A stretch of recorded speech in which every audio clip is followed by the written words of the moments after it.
Umentri rangba ka jela Meghalaya konrad kes sangma ulaong makibor pulit kila kem ya uwei briew baladon kti banya shoh briew pathar kat badang īaid karali persya ya ka jingkudu kam kudu jam joki samla menha ka arpu pratari risau arja arpu ar balakot penlong da Federation of Khasi Jaintia and Garo People.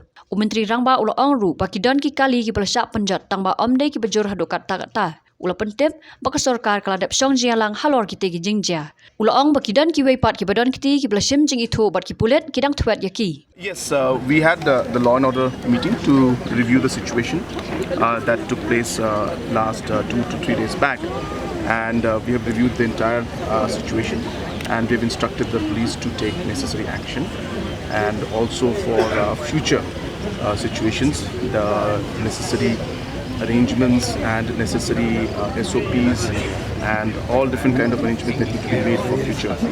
Those areas also were discussed in detail, and many other areas of law and order situation were discussed, which would not be appropriate for me to share right now. Already one person has been arrested, and there is also 3 FIRs that have been lodged. Large number of people, I don't want to give numbers, I know the numbers, but I don't want to give it out, have been identified who were the main miscreants who have attacked innocent people, and necessary action is going to be taken against those people. Any compensation has been announced by the state? This is actually the 3 people who were injured. They were given the necessary treatment. The injuries were not of very serious nature. Of course, they were hurt, but it was not of a serious nature. And there were about 2 or 3 vehicles, mostly autos and scooters, and 1 gypsy, which I think belonged to the army, that were slightly damaged. But apart from that, there was no major damage to any personal vehicles or any kind of assets of the government. Sir, is there any failure of intelligence? See, one can gauge and just come to a conclusion of any kind of situation and give it a tag name of failure of intelligence.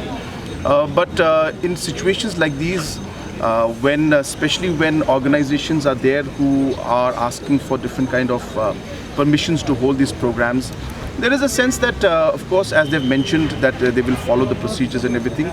There is, administration always believes that there is some sense of at least some trust in this entire process. And therefore, certain things come out completely as a surprise to everybody. And in this entire incident that happened, there were few selected people who were identified, and and therefore it could be clearly seen that out of the 1,500 plus people who were there were very, very few selected who resorted to this kind of a violent activity. And hence, this was something that was completely came as a surprise. And of course, you can always be, can go to the conclusion and say that, well, you could have intelligence failure. These are all matters of assessment by any individual. But as I said, on a larger scale, when you have programs like these, when you give permissions, when you discuss with organizations, you expect some kind of a process to be followed in every way, and that they should always be, taking certain level of responsibility. And incidents like these, as I said, we cannot cover every single aspect. But definitely, having said that, we have seen that these kind of situations are some things that will require the government to be more stringent in the future, and we will have to take much more steps to even look at all the most impossible situations. Also will have to be looked into the thing, and need to be prepared for every kind of situation in the future.